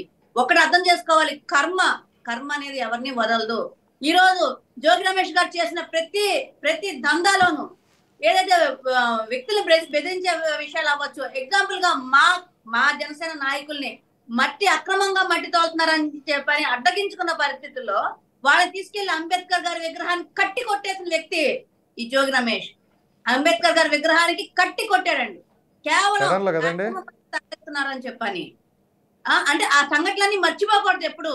ఎప్పుడైనా సరే అన్యాయానికి అక్రమాలకి పాల్పడితే దానికి ఒక టైం ఉంటుంది, ఒక పరిధి, అంటే దేనికైనా ఒక ఎండ్ అనేది ఉంటుంది. ఏదో అంటారు కదా పాపాలు లెక్కేసుకుంటారు అని చెప్పని, అలాగా ఈ రోజు వైసీపీ నాయకులు ప్రతి ఒక్క పాపాలు కూడా పూర్తిగా లెక్క అయినాయి. వాళ్ళందరికీ శిక్షలు పడడానికే ముందు రోజుల్లో ఉన్నాయి. దీనికి మళ్ళీ వైసీపీ వాళ్ళు ఏమంటారంటే మా మీద కక్ష సాధిస్తున్నారు, లేకపోతే కులాలు. అసలు కులాల గురించి మాట్లాడే అర్హత వీళ్ళకుందా అండి? కులాల గురించి మాట్లాడే అర్హత ఏ ఒక్క నాయకుడికి, వైసీపీ నాయకుడి కన్నా ఉందా? వీళ్ళు కులాలు ఒక కులాన్ని ఇంకో కులానికి రెచ్చగొట్టి పరిపాలన చేసిన వీళ్ళ కులాల గురించి మాట్లాడేది. ఆ రోజు వైసీపీ ప్రభుత్వంలో జరిగిన హత్యల వెనక ఏ కులాలు ఉన్నాయి? ఏ కులానికి మీరు సపోర్ట్ చేశారు? ఏ కులాన్ని మీరు ఖండించారు? ఎందుకని కులాలను అడ్డు పెట్టుకొని మాట్లాడతారు? ఈ రోజు అక్రమాలు చేసేసి ఒక ట్యాగ్ తీసుకొస్తే అంటే ఎలా ఈ సమాజాన్ని ఎటేపు తీసుకెళ్దాం అనుకుంటున్నారు? ఇక్కడ ఒకటేనండి, ఎప్పుడైనా పాపం పండిద్ది అనే నానుడు ఏదైతే ఉందో అది ఖచ్చితంగా ఈ కూటమి ప్రభుత్వంలో జరుగుతుంది. దానికి ప్రభుత్వాలు ఏమీ చేయవసరలా. ప్రభుత్వం ఏమి అంటే ఒక కక్షపూర్తి చర్య లేకపోతే ఇంకోటి చేయవసరలా. న్యాయపరంగా చట్టపరంగా వారి పని వారు చేసుకుంటా వెళ్తేనే చాలు. ఈ వైసీపీ యొక్క దుర్మార్గులు, ఈ వైసీపీ యొక్క అంటే వాళ్ళు తినేసిన పందికొక్కులు అంటే మళ్ళీ ఆ మాట నేను వాడకూడదు కాబట్టి నేను వాడట్లేదండి. ఆ వైసీపీ చేసిన దందాలు అవ్వచ్చు, దుర్మార్గాలు అవ్వచ్చు, అవినీతులు అవ్వచ్చు, ఇవన్నీ వారికి వారు చేసుకున్నాయే, వారి మెడకి వారు చుట్టుకున్నాయే. ఇవన్నీ ఎందుకు చుట్టుకున్నారంటే జగన్మోహన్ రెడ్డి గారు అంటా ఉంటారు కదా 30 సంవత్సరాల పాటు మనం అధికారంలో ఉంటాము అని చెప్పని. సో ఈ 30 సంవత్సరాలు మేమే అధికారంలో ఉంటాం కాబట్టి మేము ఏం చేసినా చెల్లిద్ది. మమ్మల్ని క్వశ్చన్ చేసేవాళ్ళు లేరు. ఒకవేళ మమ్మల్ని క్వశ్చన్ చేసేవాళ్ళు ఉంటే వాళ్ళని చంద్రబాబు నాయుడు గారిని ఎలా అయితే జైలు పాలు చేశారో ఏమీ లేని ఆ విషయానికి, అలాగే ప్రతి అంశం కూడా మేము నోరెత్తిన ప్రతి ఒక్కరిని బూతులు మాట్లాడతాం, నోరెత్తిన ప్రతి ఒక్కరిని జైలు పాలు చేస్తాం కాబట్టి మాకు ఎదురు లేదు అని చెప్పని వాళ్ళు ఇష్టాసారంగా, అంటే ఇది ఒక 5 సంవత్సరాల ప్రభుత్వం అని చెప్పని ఆలోచనతో వాళ్ళు ఏమి చేయలే. ఇది ఒక 30 సంవత్సరాల ప్రభుత్వం, మేము ఏం చేసినా పర్వాలేదు, మమ్మల్ని క్వశ్చన్ చేసేవాళ్ళు లేరనే ఉద్దేశంతో మాత్రమే ఇంత దారుణమైన అక్రమాలు, ఇంత దారుణమైన అసలు అంటే అగ్రికల్చర్ భూములు ఆల్రెడీ సిఐడి అటాచ్మెంట్ లో ఉన్న భూములు ఆ మాత్రం తెలియదా అండి? అంత ఒంటి మీద స్పృహ లేకుండా ఉన్నారా? అధికారంలో ఉన్నారు కదా, నిన్న మొన్నటి దాకా అధికారంలో ఉండే కదా చేశారు. చిన్న భూమి కొనుక్కుంటేనే, 1-2 సెంట్లు కొనుక్కుంటేనే మా లింక్ డాక్యుమెంట్స్ ఏంటి, అవి ఏంటి, ప్రతి ఒక్కటి మనం చూస్తామే. అలాంటిది మీరు అంత అటాచ్ అయిన భూమిని ఎలా కొన్నారు అంటే ఇది వేరే మనం ఏం చెప్పవసలే ప్రజలకి. ఇది కేవలం అధికార దుర్వినియోగం చేసి మాత్రమే మీరు చేశారు. కాబట్టి ఇక్కడ సర్వేయర్లు అవ్వచ్చు, రిజిస్టర్లు అవ్వచ్చు, లేకపోతే ఇతను చేయించుకున్న వాళ్ళు అవ్వచ్చు, లేకపోతే మళ్ళా కొనుక్కున్న వాళ్ళు అవ్వచ్చు, ఆ కొనుక్కున్న వాళ్ళు రిజిస్టర్ చేసిన వాళ్ళు అవ్వచ్చు, అంతా కూడా ఒక ఏదో బూర్పుటాని లాగా వీళ్ళంతా ఏదో గజ దొంగల ముఠాలాగా తయారై చేశారు తప్పితే ఎక్కడా కూడా మీరు, ఎందుకంటే నేను ఈ మాట అంటున్నాను, మేము గ్రీవియన్స్ పెడితే జనసేన పార్టీ ఆఫీస్ లో గ్రీవియన్స్ ఉంటే అసలు 100% భూదందాలేనండి. 100% ఎక్కడ చూస్తే అక్కడ భూమి ఆక్రమించుకోవటం, అడ్డగోలు రిజిస్ట్రేషన్ చేయటం, సర్వే నంబర్లు బ్లాక్ చేసి వేరే వాళ్ళకి రిజిస్ట్రేషన్ చేయటం, ఒకటా రెండా కోకళ్ళు రోజుకు 200-300 వస్తుంటే దాంట్లో మేజర్ అగ్రభాగం ఈ భూదందాలే. ఇవన్నీ ఎవరు చేస్తున్నారండి? ఎవరు అండతో చేస్తున్నారు? ఈ రోజు అన్యాయాన్ని అన్యాయం అని చెప్పని ప్రశ్నిస్తే మీరు బాధపడతారు. అయ్యో నా కొడుకు అమాయకుడు, నా భర్త అమాయకుడు. ఈ అమాయకత్వం అంతా చంద్రబాబు నాయుడు గారు ఇంటి మీదకి వెళ్ళినప్పుడు ఏమైంది? పవన్ కళ్యాణ్ గారిని నానా మాటలు, అసలు ఒక సభలో ఒక మంత్రిగా ఉండి ఒక ప్రజాధనంతో నిర్వహిస్తున్న సభలో ఎలాంటి మాటలు మాట్లాడాలో కూడా తెలియని ఒక స్థితిలో ఉన్న వీళ్ళు ఒక మైమర్చిపోయి అధికార దర్పంతో వీళ్ళు చేసిన పనులన్నీ కూడా ఎక్కడికి పోవండి. ప్రతి ఒక్కదానికి కూడా వాళ్ళు సమాధానం చెప్పి తీరాల్సిందే. ఈ రోజు అదే జరుగుతుంది. ఈ రోజు జోగి రమేష్ అవ్వచ్చు, లేకపోతే పెరినాన్న అవ్వచ్చు, లేదా అంబటి రాంబాబు అవ్వచ్చు, అంటే వీళ్ళే కాదు ఇంకా చాలా మంది ఉన్నారు వైసీపీలో. మహాగా ఒక 10% ఏమన్నా కొంచెం మచ్చలేని మనుషులు ఉంటారేమో, కానీ మిగతా అంతా కూడా ప్రతి ఒక్కళ్ళు కూడా రేపు ఎన్ని ఫేస్ చేయాల్సిందే. దానికి మేము ప్రత్యేకంగా కుటుంబ ప్రభుత్వం ఏమి అదేదో టార్గెటెడ్ గా చేసుకొని చేయాల్సిన పని అస్సలు లేదండి. జగన్మోహన్ రెడ్డి గారు చేసినట్టుగా మేము చేయాల్సిన పని అసలు లేదు. వాళ్ళు చేసుకున్నాయే ఈ రోజు అవన్నీ కూడా ఈ తెర మీదకి వచ్చి ఆబాస్పాలు అవుతున్నారు తప్పితే అంతకన్నా కుటుంబ ప్రభుత్వం ప్రత్యేకంగా వాళ్ళని కాన్సన్ట్రేషన్ పెడితే మాకు వచ్చే ఇబ్బంది ఏంటో తెలుసా అండి? అంటే ఈ ఎమ్మెల్యేలు మంత్రుల మీద అంత కాన్సన్ట్రేషన్ పెడితే మాకు టైం వేస్ట్ అవుతుంది. ఆ టైం వేస్ట్ అవడం వల్ల ఈ 2019 నుంచి 2024 వరకు జరిగిన పరిపాలన జరిగిన అన్యాయాలు, అవినీతులు ఇవన్నీ చాలా ఎక్కువ ఉన్నాయి. అవన్నీ సర్దిద్దడానికి మాకు టైం సరిపోవట్లేదండి. చంద్రబాబు నాయుడు గారు సరిపోవట్లేదు, పవన్ కళ్యాణ్ గారు సరిపోవట్ల, మిగతా మంత్రులు సరిపోవట్ల. ఇవన్నీ ఎక్కడ తీసుకురావాలి? అసలు డబ్బులు ఎంత నాశనం చేసేసారు, వ్యవస్థలు నాశనం చేసేసారు, ఎక్కడా కూడా రూపాయి లేకుండా చేశారు. వీటి గురించి ఆలోచించాలా? లేకపోతే వీళ్ళ మీద అసలు వీళ్ళ మీద కాన్సన్ట్రేషన్ పెట్టి టైం కూడా లేదండి ఈ ప్రభుత్వానికి. వీళ్ళ మీద కాన్సన్ట్రేషన్ పెట్టి వీళ్ళు ఏదో చెయ్యాలి, వీళ్ళు జైలు పాలు చేయాలి, వీళ్ళని అబాస్ పాలు చేయాలని అంత టైం కూడా లేదు. ఆటోమేటిక్ గా వాళ్ళు చేసిన పనులే వాళ్ళని ఈ స్థాయికి తీసుకొస్తున్నాయి తప్ప ప్రత్యేకంగా కూటమి అయితే మాత్రం దీనికోసం ఏదో చెయ్యాలని అనుకోదు. వీళ్ళు చేసిన తప్పులు, వీళ్ళు చేసిన పాపాలని సరిదిద్ది ప్రజలకు ఒక మంచి చేయడానికి అసలు ప్రస్తుతం టైం సరిపోవట్లేదు. కాబట్టి ఇక్కడ జోగి రమేష్ గారు చెప్పినట్టు ఏదేదో జరిగిపోద్ది, మమ్మల్ని బీసీలు కాబట్టి ఈ ఏదో అంటారు రాజకీయాలు, పిచ్చి రాజకీయాలు మాత్రం చేస్తే నిజంగా జోగి రమేష్ గారికి మర్యాద ఉండదు. ఇంకొకటి మనం ఏం చేసాం మనస్సాక్షి అనేది ఉంటది. మనం ఏం చేసాము, ఇప్పుడు దాకా ఏం చేస్తున్నామో, మనకి ఏమి అవుతుంది, ఇవన్నీ కూడా ఒకసారి ఆలోచించుకొని మాట్లాడితే కనీసం మర్యాద అనేది ఉంటుంది. లేదు అది కూడా పోయింది, అది కూడా లేదనుకోండి, పూర్తి స్థాయిగా ఏదో ఎరవలైపోతారు అనమాట జనాల దగ్గర. వెంకటేశ్వర రెడ్డి గారు నమస్కారం అండి. ముందుగా మిగిలిన ప్యానల్ మెంబర్స్కి ఒక రిక్వెస్ట్ అండి. ఇప్పటిదాకా ఆయన చాలా సైలెంట్గా ఉన్నారు. దయచేసి ఎవరు కూడా ఆయన ఇంటరప్ట్ చేయొద్దు, ఆయన చెప్పనివ్వండి. మీకు ఏమైనా పాయింట్స్ ఉంటే నోట్ చేసుకోండి, ఆ తర్వాత రేజ్ చేయండి. వెంకటేశ్వర రెడ్డి గారు నమస్తే అండి. మీకు ఆదాన వీక్షకులు ప్యానల్లో ఉన్న పెద్దలకి శుభోదయం. నమస్కారం అండి. నాదో చిన్న డౌట్ అండి. జోగి రమేష్ గారు 25-30 కార్లు వేసుకుని చంద్రబాబు నాయుడు గారి ఇంటి దగ్గరికి నిరసన కోసం వెళ్ళానన్నారు. నిరసన తెలియచేయాలి అంటే విజయవాడలో లెనిన్ సెంటర్ అనే ప్రాంతం ఉంది, అక్కడ చేసుకోవచ్చు. అయినా అధికార పార్టీకి సంబంధించిన ఎమ్మెల్యే ప్రతిపక్ష నాయకుడి దగ్గరికి వెళ్ళి అక్కడ నిరసన తెలియజేయటమో నాకేం అర్థం కాల. ఇక మీరు చెప్పండి సార్. ఇక్కడ మీరు వేసే ప్రశ్నకి, అక్కడ పెట్టిన కేసుకి, ఇప్పుడు మనం పెట్టుకున్న టాపిక్ కి ఏమాత్రం లింక్ లేదు, ఏమాత్రం సంబంధం లేదు. ఒకవేళ జోగి రమేష్ గారి మీద ఆ చర్య తప్పు అయినప్పుడు దాని మీదే కేసు పెట్టి ఉండాల్సింది. నేనేమంటానంటే, ముందుగా నేను చెప్పదలుచుకున్నది, ఆశ, అవసరం, అవకాశం, సమయం చాలా విలువైనవి.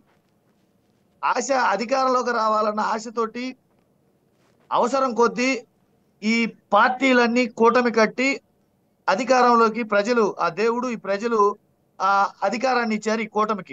ఈ కూటమికి అధికారాన్ని ఇచ్చినప్పుడు ఆ సమయాన్ని పరిపాలనకి, ప్రజల కోసం కేటాయించి భవిష్యత్తులో మంచి పనులు చేసి మంచి పేరు తెచ్చుకొని మళ్ళీ అధికారం తెచ్చుకోవాలనేది నా విన్నపం కూడా. ఇక నేనేమంటానంటే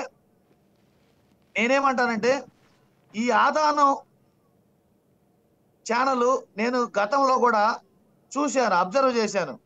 గతంలో ఈ ఆదాన్ ఛానల్ ప్రజల పక్షాన అప్పుడు అనుభవిస్తున్న ప్రజల సమస్యల పట్ల ఎంతో అవగాహనతోటి, ఎంతో ఇష్టంతో ప్రతి సమస్యని లేవనెత్తుతూ ప్రోగ్రాములు చాలా చేసింది.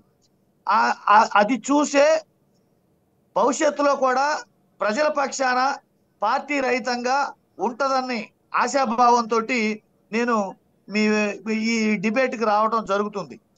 ఇక విషయానికి వస్తే, జోగి రమేష్ గారి మీద కట్టినది సివిల్ కేసు. మన్నెం కోటేశ్వరరావు గారు చెప్పినట్టు కట్టింది సివిల్ కేసు. ఈ సివిల్ కేసుని న్యాయపరంగా, చట్టపరంగా జ్యుడిషియరీ వ్యవస్థ అనేది ఒకటి ఉంది. ఆ జ్యుడిషియరీ వ్యవస్థలో ఖచ్చితంగా ఆయన నిర్దోషిగా బయటకు వస్తాడన్న ఆశాభావం మాకు, మా పార్టీకి ఉంది.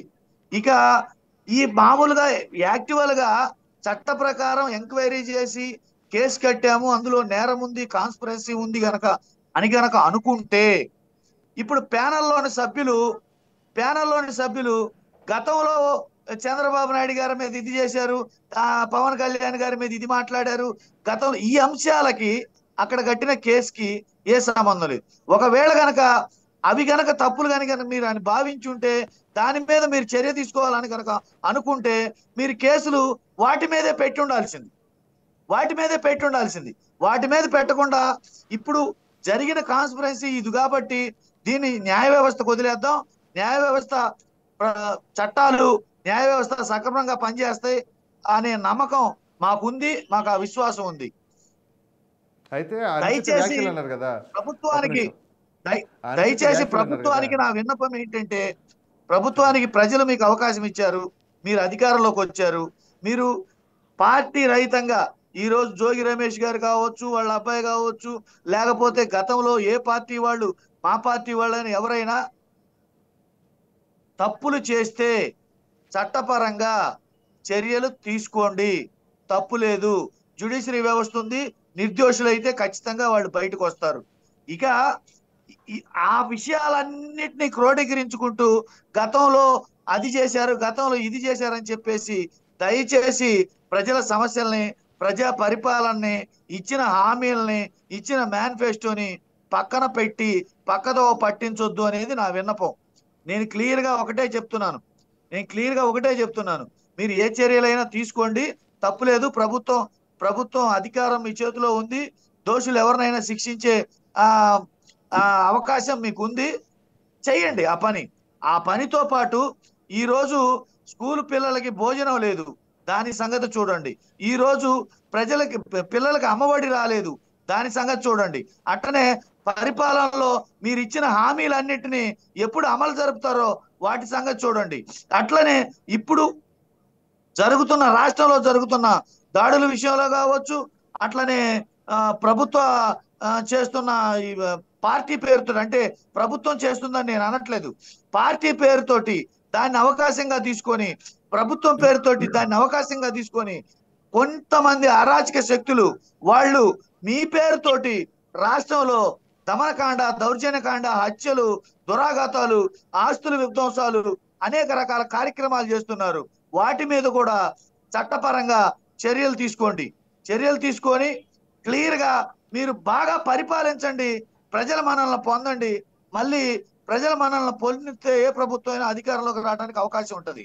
అంతేగాని జరిగిన ఇన్సిడెంట్ ఒకటైతే, అక్కడ పెట్టిన కేసు ఒకటైతే, దాన్ని చంద్రబాబు నాయుడు గారి ఇంటి మీద దాడికి విషయం ఆపాదిస్తూ, అట్లనే పవన్ కళ్యాణ్ గారి వ్యాఖ్యల మీద ఆపాదిస్తూ, మీకు మీరే మేము కక్ష సాధింపే అనే అర్థం వచ్చేటట్టుగా ప్యానల్లోని సభ్యులు మాట్లాడుతున్నారు.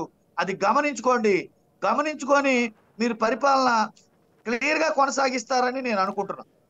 రైట్, చాలా హుందాగా మాట్లాడారు. యాక్చువల్గా మిమ్మల్ని అప్రిషియేట్ చేస్తున్నాను వెంకటేశ్వర రెడ్డి. కాకపోతే ఇక్కడ ఏదైతే జోగి రమేష్ చేసిన వ్యాఖ్యల గురించి ఎందుకు వచ్చింది అంటే, అప్పుడు ఆయన మాట్లాడిన తీరు, నిన్న ఆయన మాట్లాడిన తీరు ఖచ్చితంగా బేరేజ్ వేస్తారుగా. నిన్న ఆయన మీడియా ముందు మాట్లాడేటప్పుడు ఏంటంటే చంద్రబాబు నాయుడు గారు అన్నారు. సో అంటే ఏంటి, గతంలో ఎప్పుడు రాని గారు నిన్న ఎందుకు వచ్చింది?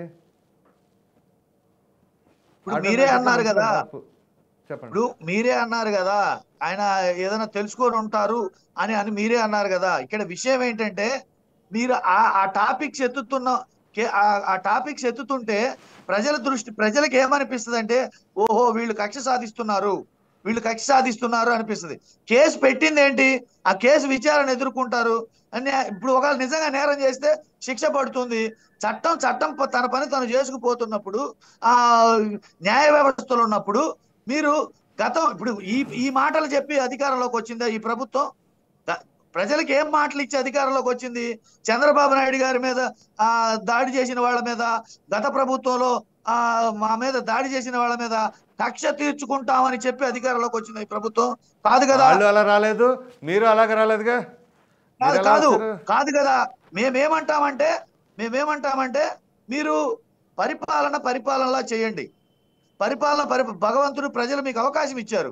ఈ విలువైన సమయాన్ని గత ప్రభుత్వం మీద ఆరోపణలతోటి, గత ప్రభుత్వం మీద నిందారోపణలతోటి, గత ప్రభుత్వం అది చేసింది ఇది చేసిందని చెప్పేసి కాలయాపన చేసి, మీరు చేయాల్సిన పనులు, మీరు చేయాల్సిన పరిపాలన, మీరు ప్రజలకు అందించాల్సిన సేవలు పక్కదారి పట్టిస్తే మళ్ళీ మాకు 151కి 11 వచ్చినట్టు మళ్ళీ మీకు అంతకంటే తక్కువ వచ్చే అవకాశం ఉంటుంది.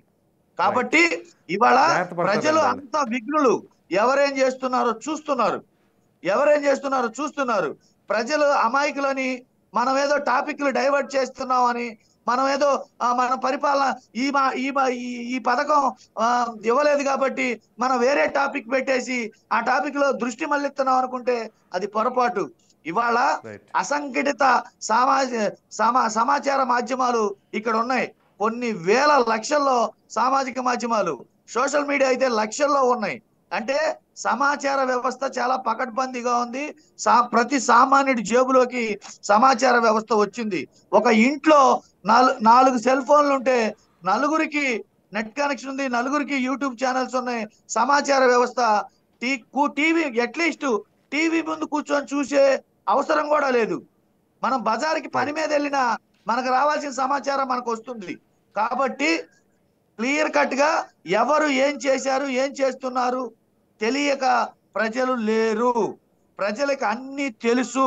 కాబట్టి మనకు అవకాశం వచ్చినప్పుడు, పరిపాలనలో మనకు భాగస్వాములమైనప్పుడు, మనకు అవకాశం వచ్చినప్పుడు పరిపాలించండి అని మేము విన్నవించుకుంటాం. ఇంకొక విషయం ఏంటంటే, సౌజన్య గారు ఒక మాట అన్నారు, మేము పార్టీ కార్యాలయంలో ఈ విన్నపాలు తీసుకొని కొనసాగుతాం. తల్లి, మీకు ప్రజలు అవకాశం ఇచ్చారు.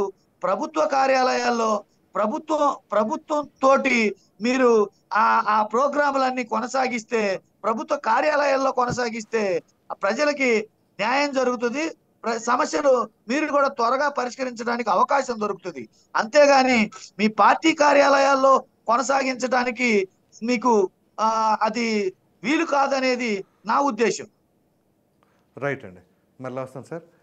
కోటేశ్వర గారు చెప్పండి. మీకు టర్న్ వస్తుందండి అప్పుడు చేతులు కానీ. సౌజన్య గారు, కోటేశ్వర గారు, యాక్చువల్గా సర్వే రిపోర్ట్లో సర్వే నెంబర్ తేడా పడింది ఏంటంటే, సాధారణంగా అధికారులకు తెలుస్తుంది. అది అధికారులు చూసుకుంటారు. వీళ్ళే సర్వే నెంబర్లు మారినాయి అనేది ఒకటి. దాన్ని ఎలా చూస్తాం? అదేవిధంగా నిన్న పేరు నాని గారు కావచ్చు, వెల్లంపల్లి శ్రీనివాస్ కావచ్చు, వీళ్ళు కూడా జోగి రమేష్ కొడుకుని అరెస్ట్ చేయడం దాన్ని వాళ్ళు కూడా కొంచెం ఖండిస్తూ మాట్లాడారు. ఈ రెండింటిపైన కొంచెం రెస్పాండ్ అవ్వండి సార్. ఇప్పుడు ఇక్కడ 2 కేసులు ఉన్నాయి. ఒకటి నేను ముందే చెప్పినట్టుగా రాజీవ్ అనే అతని మీద లేదా ఇంకా కొంతమంది మీద సివిల్ కేసు ఒకటి. At the same time Jogi Ramesh గారి మీద ఉన్నటువంటి ఒక క్రిమినల్ కేసు. ఆ క్రిమినల్ కేసుకు సంబంధించి కూడా నోటీసు ఇచ్చారు, విచారణకు హాజరై సంజయ్ చెప్పుకోమని చెప్పారు అనేటువంటిది 2 ఒకేసారి వచ్చినటువంటి వార్తలు. ఈ వార్తల మీద జోగి రమేష్ గారు రెండింటిని కలగా పులగం చేసి, ఆయన రెండింటిని మిక్స్ చేసి ఆయన స్పందించారనేటువంటిది మన అందరికీ తెలిసిందే. ఒకవేళ వెంకటేశ్వర రెడ్డి గారు వాదిస్తున్నట్టు లేదా వైసీపీ వాళ్ళు చెప్తున్నట్టుగా చట్టం తన పని తాను చేసుకుపోతుంది అనుకున్నప్పుడు, మరి మిగిలినటువంటి వైసీపీ నాయకులు వచ్చి దాని గురించి చట్టం తన పని తాను చేస్తుంది అని అనుకున్నటువంటి వాళ్ళు రాకూడదు. వచ్చిన తర్వాత ఏం మాట్లాడారు అనేటువంటిది సమస్య. అందువలన దీనిలో కులాన్ని తీసుకొచ్చారు, లేదా వెనుకబడిన తనాన్ని తీసుకొచ్చారు, కక్ష సాధింపు అనేటువంటి అంశాన్ని తీసుకొచ్చారు. అన్నింటికి మించి వైసీపీ నాయకులు అందరూ వాళ్ళకి మద్దతుగా వచ్చారు. అందుకని మరి ఇతర పార్టీల వాళ్ళు లేదా ప్రత్యర్థులు మాట్లాడారా అంటే డెఫినెట్ గా మాట్లాడతారు, అది వేరే. ఇక్కడ మీరు అన్నట్టుగా సర్వే నెంబర్ తప్పుపడిందా ఒప్పుబడిందా అనేటువంటిది నిజానికి సర్వే నెంబర్ కానీ అవన్నీ కానీ ఆన్లైన్ లో ఉన్నటువంటి వాటిని వెరిఫై చేసుకోవాలి. ఇందాక సౌజన్య గారు ఒక మాట అన్నారు, మనం ఏదన్నా ఒక స్థలం కొంటే లింక్ డాక్యుమెంట్స్ తీసుకుంటాం అంటారు. అవును. మరి అంత విలువైనటువంటి భూమిని కొనుగోలు చేసేటువంటి వాళ్ళు, అందులోనూ అమెరికాలో చదువుకొని అమెరికాలో ఉద్యోగం చేసి మంత్రి పదవులు ఎలగబెట్టినటువంటి కుటుంబం, వీళ్ళందరూ కూడా ఆ మాత్రం కనీసం డబ్బేనంటండి, డబ్బు ఏదైనా కావచ్చు, వాటి జోలికి నేను వెళ్ళదలుచుకోలేదు. డబ్బు ఏదైనా కావచ్చు. నేనేమంటున్నానంటే ఒక ఆస్తిని కొనుగోలు చేయబోయే ముందు లింక్ డాక్యుమెంట్లు చూసుకోవాలి. లింక్ డాక్యుమెంట్లు చూసుకుంటే అందులో సర్వే నెంబర్ ఏముంది ఏం లేదు అనేటువంటిది తెలుస్తుంది. ఆ లింక్ డాక్యుమెంట్ తయారు చేసిన వాళ్ళు కానీ లేదా దాన్ని సరి చూసినటువంటి వాళ్ళు కానీ ఇదంతా కూడా మిస్టరీ, కావాలనే ఒక పథకం ప్రకారం చేసినట్టుగా కనిపిస్తా ఉంది. అందుకని 2 కేసుల్ని జోగి రమేష్ గారిని ఏమో రమేష్ నేమో అరెస్ట్ చేయలేదు, ఆయనకు నోటీస్ ఇచ్చారు. ఇక్కడ గమనించాల్సింది ఏంటంటే గతంలో చంద్రబాబు నాయుడు గారి మీద కేసులు నమోదైతే కనీసం నోటీసు కూడా ఇవ్వలేదు. నోటీసు కూడా ఇవ్వకుండా అరెస్ట్ చేసి మేము తర్వాత చెప్తాం మీకు, ఇప్పుడు మీరు ఎందుకు అరెస్ట్ చేసినా కూడా మీకు చెప్పాల్సిన పని లేదని చెప్పినటువంటి అధికార యంత్రాంగాన్ని మనం చూసాం. ఇప్పుడు కనీసం జోగి రమేష్ గారికి మీరు వచ్చి పలానా ఆఫీసులో మీరు రిపోర్ట్ చేయండి అని చెప్పేసి నోటీస్ ఇచ్చారు. అందుకని దేనికి అదే చూడాలి. ఇక్కడ కక్ష సాధింపు అనేటువంటిది ఒకవేళ ఉంది అని కనుక అనుకున్నట్లయితే వెంకటేశ్వర రెడ్డి గారు కానీ వైసీపీ నాయకులు కానీ వాళ్ళు చేసేటువంటి ప్రకటనల్ని మనమేమి నిరోధించలేము, అది వాళ్ళ ఇష్టం. అది కానీ సివిల్ కేసు అనేటువంటి దాన్ని అనివార్యంగా కోర్టులో వాళ్ళు సవాల్ చేస్తారు. సవాల్ చేసి దానికి మేము జెన్యూన్ గానే కొన్నాము అనేటువంటిది వీళ్ళు నిరూపించుకోవాలి. లేనప్పుడు ఈ కుట్ర వెనకాల మిగతా సిబ్బంది వీళ్ళ కుమ్మక్కు వీళ్ళందరినీ కనుక తేలేట్లయితే ఆ సిబ్బంది ప్లస్ ఈ కొనుగోలు చేసినటువంటి వాళ్ళని కూడా చట్టంలో ఉన్నటువంటి అవకాశాలకు అనుగుణంగా ఏ చర్య కావాలంటే ఆ చర్య తీసుకుంటారు. శిక్షలు పడవచ్చు, లేదా జరిమానాలు పడవచ్చు, లేదా అక్రమంగా స్వాధీనమైనటువంటి ఆస్తిని తిరిగి తీసుకోవచ్చు, ఏమైనా చేస్తారు. ఏం చేస్తారు అనేటువంటిది మనం ఇప్పుడు ఊహించి చెప్పలేము. అవును, రైట్ అండి. గురుమూర్తి గారు, ఏదైతే ఇప్పుడు జోగి రమేష్ గారికి సంబంధించిన ఎపిసోడ్లో కక్షపూరిత ధోరణి ఇదంతా మీరు మాట్లాడే విధానాన్ని బట్టి, అంటే ఏదైతే ఆయన ఆ రోజు అలా వెళ్ళాడు కదా, ఆ వ్యాఖ్యలు చేశాడు కదా, సరే చట్టం తన పని తాను చేసుకుపోతుంది, పరిపాలన పైన ఫోకస్ చేయండి, మీకు బ్రహ్మాండమైన మ్యాండేటరీ ఇచ్చారు కదా ప్రజలు, సో మీరు మంచి పరిపాలన అందిస్తే తిరిగి మరలా మీరే అధికారంలోకి వచ్చే అవకాశం ఉంటుంది అని చెప్పేసి వైసీపీ అధికార ప్రతినిధి, సాధారణంగా ఏ అధికార ప్రతినిధి అలా మాట్లాడరు, కానీ ఆయన బ్రహ్మాండంగా హుందాగా మాట్లాడారు. ఏమంటారు? ఇప్పుడు వెంకటేశ్వర రెడ్డి గారు ఏదైతే చెప్పారో, ఇప్పుడు ఆయన ఎదటోళ్ళు మాట్లాడిన మాటలు బట్టి మేము మాట్లాడతాం. నిన్న జోగి రమేష్ గారు మాట్లాడినటువంటి సందర్భంలో ఆయన కొన్ని విషయాలు చెప్పారు కాబట్టి ఈ రోజు మేము కౌంటర్గా మాట్లాడాం. ఆయన మాట్లాడిన దాని మీద మేము మాట్లాడడం తప్పితే మేమేం కొత్త విషయాలు ఏం మాట్లాడలేం. తర్వాత పరిపాలనకు సంబంధించినంత వరకు కూడా ఇందాక మా సోదరు సౌజన్య గారు చెప్పారు, వెంకటేశ్వర రెడ్డి గారు కూడా పార్టీ కార్యాలయాల్లో ఎందుకు పెట్టాలి, అది ఆఫీసులో పెట్టండి అంటే ఖచ్చితంగా ప్రతి సోమవారం కలెక్టర్ ఆఫీసులో ఉంటుంది, మండల ఆఫీసులో ఉంటుంది, పంచాయతీల్లో ఉంటుంది గ్రీవెన్స్ డే అనేది. దాంతోపాటు ప్రతిరోజు కూడా బాధ్యతగా పార్టీ పరంగా కూడా మేము కార్యాలయాల్లో ఒక మంత్రిని, ఒక ముఖ్యమైన విషయం కొంతమంది నాయకుల్ని పెట్టి గ్రీవెన్స్ చేస్తున్న సందర్భంలో 90% రెవెన్యూ సమస్యలే వస్తా ఉన్నాయి. ఈ 90%లో కూడా 75% 80% వైసీపీ నాయకులు ఆక్రమణలు వస్తా ఉన్నాయి. ఇంకా విచిత్రం ఏంటంటే వైసీపీ వాళ్ళని కూడా వైసీపీ వాళ్ళు ఆక్రమించినటువంటి సమస్యలు కూడా మా దగ్గరికి వచ్చింది. ఇది ఒక మంచి కార్యక్రమం మేము శ్రీకారం చుట్టాం. మేము అధికారులు పూర్తి స్థాయిలో అక్కడ చేస్తా ఉన్నారు, అదేవిధంగా మా నాయకులు కూడా అక్కడికి వెళ్తా ఉంటారు. దాంతోపాటు కార్యాలయాల్లో కూడా ఒక మంచి పద్ధతికి మేము శ్రీకారం చుట్టాం. నిజంగా ఆ కార్యక్రమం చూస్తున్నప్పుడు మాకు కూడా సంతోషం అనిపిస్తుంది. వెంకటేశ్వర రెడ్డి గారు, మీరు బయట ఉండి మేమేదో పార్టీ పరంగా కదా, ఏ పార్టీ వాళ్ళైనా రావచ్చు, పార్టీలకు అతీతంగా మీరు చెప్పినట్టే పార్టీలకు అతీతంగా ఈ కార్యక్రమాలు చేస్తున్నాం. తర్వాత ఖచ్చితంగా ఇవాళ సిఐడి అటాచ్మెంట్ లో ఉన్నటువంటి భూమిని కొనేటప్పుడు చూసుకోవాల్సిన బాధ్యత కొనేవాళ్ళదే. ఆ విధంగా చూసుకోకుండా ఎక్కడ చదువుకున్నా మంత్రి ఏ స్థాయిలో ఉన్నా తప్పు చేసినప్పుడు తప్పుని ఖచ్చితంగా మరి అక్కడ అగ్రిగోల్డ్కి సంబంధించినటువంటి మరి శేషు వెంకటనారాయణ ఆయనని మరి ఫిర్యాదు చేయటం, దాని మీద దర్యాప్తు చేయటం, ఈ చర్యలన్నీ తీసుకున్నాం. మాకేం వ్యక్తిగత కక్షలు ఏమి ఉండవు. ఎందుకంటే వాళ్ళకలాగా మేము ప్రజావేదికలు కోల్చాం, వాళ్ళకలాగా అక్రమ అరెస్టులు చెయ్యం, వాళ్ళకలాగా నోటికి వచ్చినట్టు బూతులు, పచ్చి బూతులు. ఏమంటే ఒక్కసారి మీరు ఆలోచించండి, సభ్య సమాజంలో ఉందాం. ఏ తల్లిదండ్రులైనా, ఏ అధికారులైనా, ఏ రాజకీయ నాయకుడైనా ఒక సభలో మాట్లాడేటప్పుడు ఒక హుందాతనం ఉండాలి. అసెంబ్లీ సాక్షిగా ఏం మాట్లాడారు వీళ్ళు? ప్రపంచం అంతా సిగ్గుతో తల ఉంచుకుంది. ఇవాళ ఏ విధంగా ఎక్కడన్నా మాట్లాడుతున్నారు మా వాళ్ళు? పవన్ కళ్యాణ్ గారు మీటింగ్లు పెడతారు, ఎక్కడన్నా వాళ్ళు ఇష్టం వచ్చినట్టు మాట్లాడేస్తారు నాయకుల్ని. చంద్రబాబు నాయుడు గారు మీటింగ్లు పెడతా ఉన్నారు, నాయకులు వాళ్ళు ఇష్టం వచ్చినట్టు మాట్లాడిస్తా ఉన్నారా? హుందాతనం. సమాజం చూస్తూ ఉంటుంది మనల్ని, ప్రజలందరూ చూస్తూ ఉంటారు, మేధావులు చూస్తూ ఉంటారు. అలాంటి సందర్భంలో చట్టం, న్యాయం, ధర్మం ఇవన్నిటిని కూడా దృష్టిలో పెట్టుకుని పరిపాలన చేయాలి. అలాంటి పరిపాలన మేము చేస్తున్నాం. ఇవాళ రాష్ట్రం అస్తవ్యస్తంగా ఉంది, రాష్ట్రం అప్పుల పాలైపోయింది. అలాంటి పరిస్థితుల్లో కూడా అనుభవం కలిగినటువంటి నారా చంద్రబాబు నాయుడు గారు, అదే విధంగా చైతన్యం కలిగినటువంటి పవన్ కళ్యాణ్ గారు, వీళ్ళందరూ కూడా ప్రతిరోజు కూడా ప్రతి సమస్య మీద, ప్రతి శాఖ మీద రివీల్ చేస్తూ ఏ విధంగా ఈ రాష్ట్రాన్ని ముందుకు తీసుకెళ్లాలి, సంక్షేమం అభివృద్ధి తప్పితే మనకు కక్ష వద్దు, టయాన్ని వేస్ట్ చేసుకోకూడదని చెప్పి చాలా ఒక ప్రణాళికబద్ధంగా మేము ముందుకెళ్తున్నాం. మాకు ఇలాంటి టైం వేస్ట్ పనులు కూడా మాకు ఇబ్బందికరం.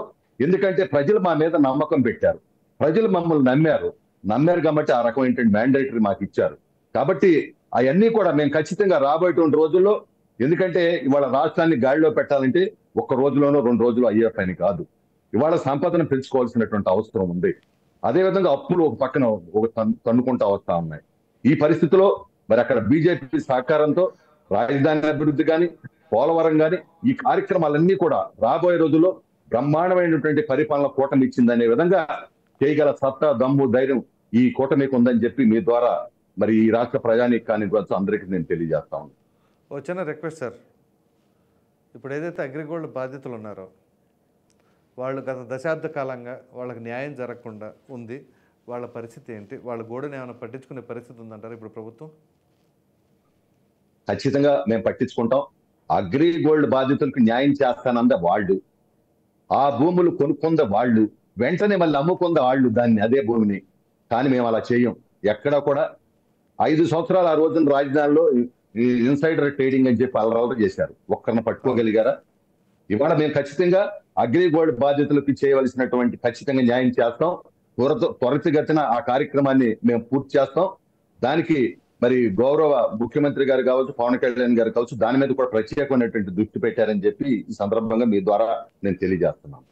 మీకు ఇంకొక ఇన్ఫర్మేషన్ చెప్తానండి. మీకు ఇప్పటి నుంచి కడుక్కునే పరిస్థితే ఉంటుంది, బురద పడతానే ఉంటుంది, మామూలుగా ఉండదు. సోషల్ మీడియాలో ఇప్పుడు వైసీపీ అంత యాక్టివ్గా ఉంది.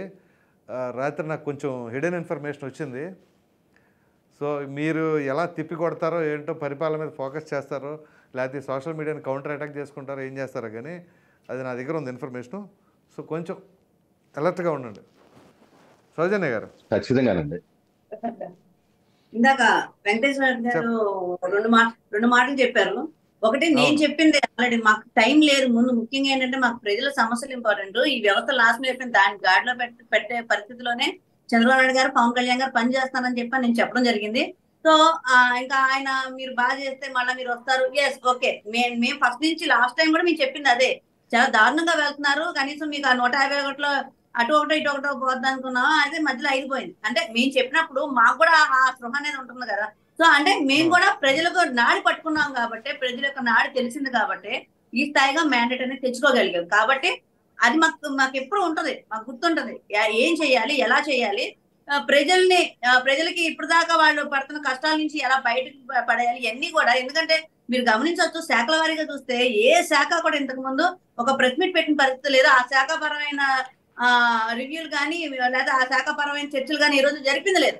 కానీ నిన్నగా మన మనోహర్ గారు మీరు గమనించవచ్చు, పౌరశాఖ మంత్రి మా మనోహర్ గారు 400 కోట్ల పై ఏదైతే బాకీలు ఉన్నాయో గత ప్రభుత్వం ఆ బాకీలు తీర్చడంతో పాటు రైతులకు భరోసా అండి, వచ్చే ఖరీఫ్ నుంచి 48 గంటల్లో అమౌంట్ వేసేస్తామని చెప్పారు.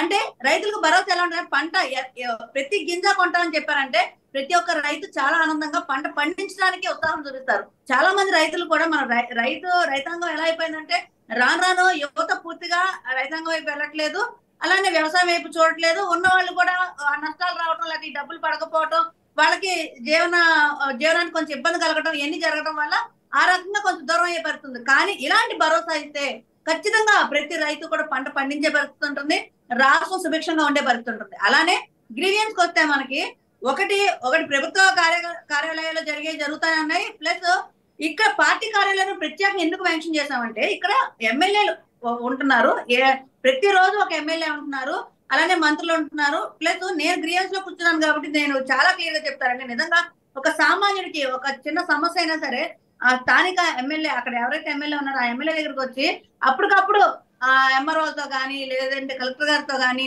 లేదంటే ఆర్టీఓతో కానీ ఇలా ఎవరి అవకాశం ఉన్న వాళ్ళు ఆ అవకాశం కొద్ది వాళ్ళు ఫోన్లు చేస్తున్నారు, రెస్పాండ్ అవుతున్నారు. అంటే గత ప్రభుత్వం చూసుకుంటే వాళ్ళ ఎమ్మెల్యేల మాటలు విని అధికారులు కూడా కొంచెం వాళ్ళు చేసిన పని లేదు. అంటే ఏ పనులు చేయాలో ప్రజలకు ఎలా దగ్గరగా ఉండాలో అలా దగ్గరగా ఉండే పరిస్థితి లేదు. కానీ ఈ కూటమి ప్రభుత్వం వచ్చాక అధికారులు కూడా చక్కగా స్పందిస్తున్నారు.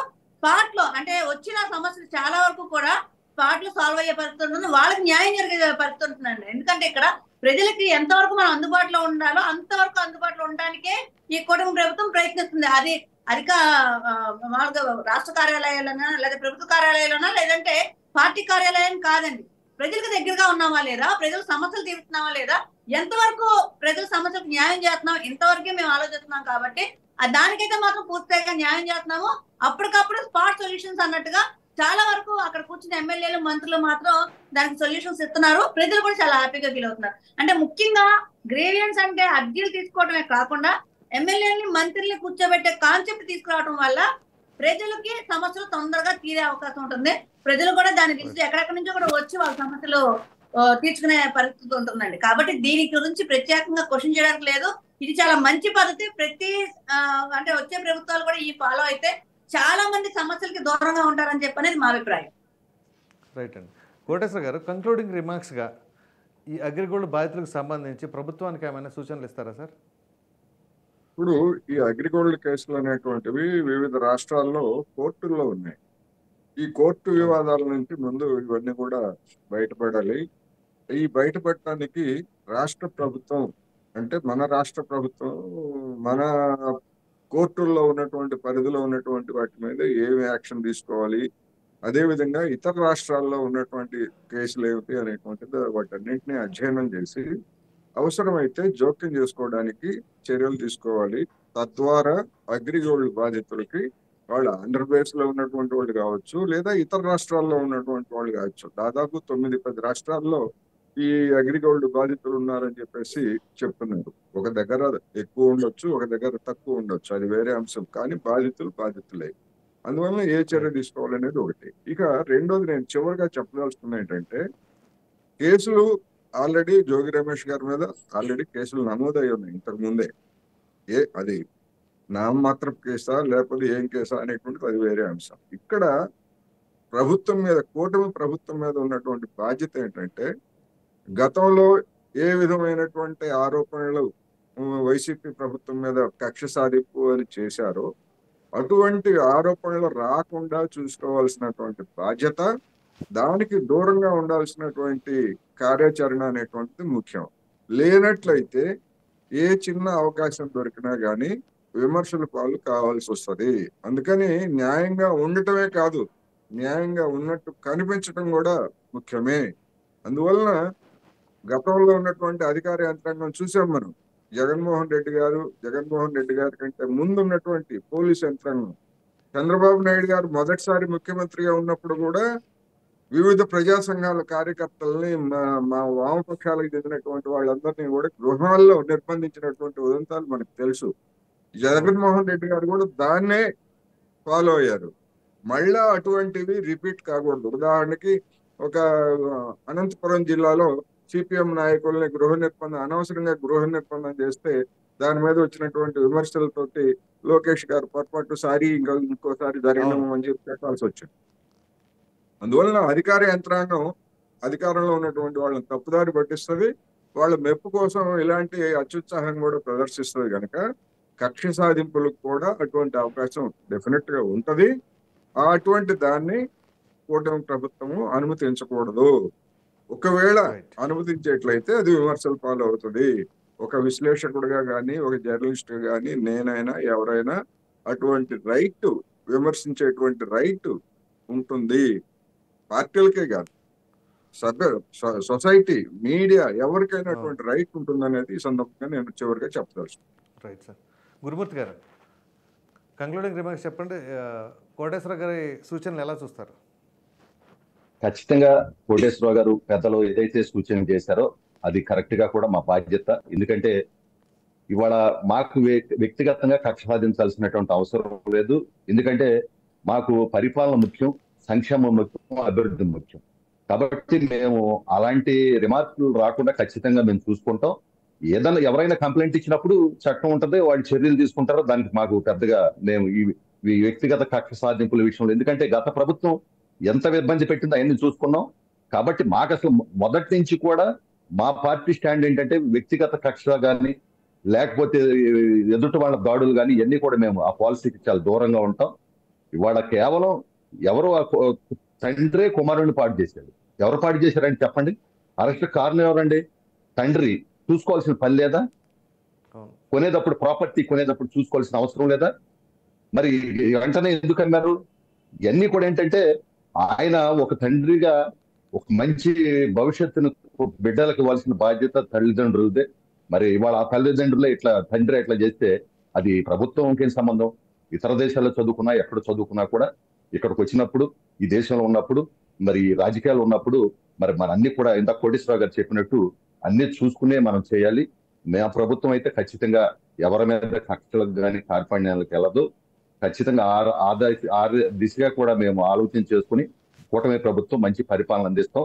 మరి రాబోయేటువంటి టర్మ్ లో కూడా ఖచ్చితంగా మళ్ళీ కూటమి వచ్చే విధంగా మా పరిపాలన ఉంటుంది. మేము ఏదైతే హామీలు ఇచ్చామో ఆ హామీలు కూడా ఖచ్చితంగా మేము నెరవేర్చబోతున్నాం. ఇందులో ఎలాంటి సందేహం లేదు.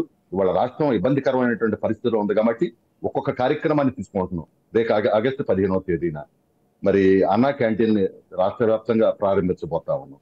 అదేవిధంగా మహిళలకు ఉచిత బస్సు ప్రయాణం, ఈ విధంగా ఒక్కొక్కటి. అదే విధంగా మేము ఏదైతే పెన్షన్ అన్నామో 1000 రూపాయలు ఒక్కసారి మేము పెంచాం. ఆ రోజు మా రాష్ట్రం అంతా కూడా ఎంతో సంతోషపడ్డారో మీరందరూ కూడా చూశారు. ఇవన్నీ కూడా ఏంటంటే ఒకే రోజు చేయడానికి ఇది తారక మంత్రం లాగా మంత్రం కాదు. ఇది బోళ్ళంత ఎక్సర్సైజ్ చేసుకోవాలి. పరిపాలన అనుభవం ఉన్నటువంటి వ్యక్తి చంద్రబాబు నాయుడు గారు, అదేవిధంగా ప్రజలకు సేవ చేయాలనుకునేటువంటి వ్యక్తి పవన్ కళ్యాణ్ గారి ఆధ్వర్యంలో ఇవన్నీ కూడా మేము చేస్తూ ముందుకెళ్తామని తెలియజేస్తాం. రైట్ అండి. సౌజన్య గారు, కంక్లూడింగ్ రిమార్క్స్. ప్రసాద్ గారు, ఇందాక కోటేశ్వరరావు గారు ఇచ్చిన సూచనలు ఖచ్చితంగా కుటుంబ ప్రభుత్వం తీసుకుంటుందండి. ఇలానే సామాజికవేత్తలు ఎవరు ఇచ్చినా కూడా కుటుంబ ప్రభుత్వం ఆ సూచనలు తీసుకుంటుంది. అలాగే ఆ సూచనల మేరకు కూడా ముందుకెళ్లే ప్రయత్నం చేస్తారు. ఎందుకంటే అసలు కూటమి ఏర్పడిందే కేవలం ఈ వ్యవస్థలో నిర్మూలన అయిపోయిన ఈ వ్యవస్థల్ని బాగు చేయడం కోసం, ఒక గాడిలో పెట్టడం కోసం. అలానే ఈ పరిపాలన ఏదైతే ఉందో ఆ పరిపాలన కూడా ఒక గాడిలో పెట్టడం కోసమే ఈ కూటమి ప్రభుత్వం ఏర్పడింది. ఖచ్చితంగా ఇందాక కోటేశ్వర గారు ఒక చక్కటి మాట అన్నారు, మనం న్యాయంగా నీతిగా ఉండటమే కాదు అది ప్రొజెక్ట్ చేసుకోవాలి కూడా అని చెప్పని. ఖచ్చితంగా సార్, అది అంటే మనం కరెక్ట్ గా ఉన్నాము అని మనం అనుకుంటే ఆ కరెక్ట్ గా ఉన్నది చూపించుకునే పరిస్థితి ఇప్పుడు ఉంది. ఇప్పుడు పరిస్థితులు అది ఉంది కాబట్టి ఖచ్చితంగా ఎలాంటి కక్షపూర్తి చర్యలు ఉండవు. అలానే పరిపాలన విధంగా చాలా నీతివంతంగా జరుగుతుంది అనేది తెలిసే విధంగానే ఈ పరిపాలన కుటుంబ ప్రభుత్వం అనేది పూర్తిగా పరిపాలన చేస్తుంది. అలానే ఫస్ట్ నుంచి చెప్తా ఉన్నారు, పవన్ కళ్యాణ్ గారు ఎలక్షన్ ముందు ఎలా ఉన్నారో తర్వాత మాట్లాడిన విధానం ప్రతి ఒక్కరు గమనిస్తానే ఉన్నారు. కక్షపూర్తి చర్యలు అనేది పూర్తిగా ఉండవు. చట్టం తన పని తాను చేసుకుపోతుంది. ఏదైతే అన్నారో అదే జరుగుతుంది, అంతకు మించి అయితే జరగదు. ఇక్కడ మాకు ముఖ్యం ఏంటంటే వ్యవస్థలను గాడిలో పెట్టడం, పరిపాలన గాడిలో పెట్టడం. అలా పెట్టిన రోజే కనీసం భవిష్యత్తులో ఎన్నాళ్ళు ఉంటాం అనేది కాదు, ఉన్ననాళ్ళు కూడా మన పని మనం చేసుకుంటే వచ్చే వాళ్ళకి ఒక నీతివంతమైన పరిపాలన అందించడమో లేకపోతే ఒక గాడిలో పెట్టిన పాలన అందించడం చేసిన మనం అవుతాం. కాబట్టి ఖచ్చితంగా మీ యొక్క సూచనలు సలహాలు తీసుకుంటాము. దాని ప్రకారం అది కూడా పరిగణలో తీసుకొని పరిపాలన చేస్తాం. రైట్ అండి, ధన్యవాదాలండి. చర్చలో పాల్గొన్నందుకు మన్యం కోటేశ్వరరావు గారు, రాజకీయ విశ్లేషకులు, గురుమూర్తి గారు, తెలుగుదేశం పార్టీ అధికార ప్రతినిధి, రావి సౌజన్య గారు, జనసేన పార్టీ అధికార ప్రతినిధి, అలాగే వెంకటేశ్వర రెడ్డి గారు, వైసీపీ అధికార ప్రతినిధి, అందరికీ ధన్యవాదాలండి. మళ్ళీ రేపు కలుద్దాం.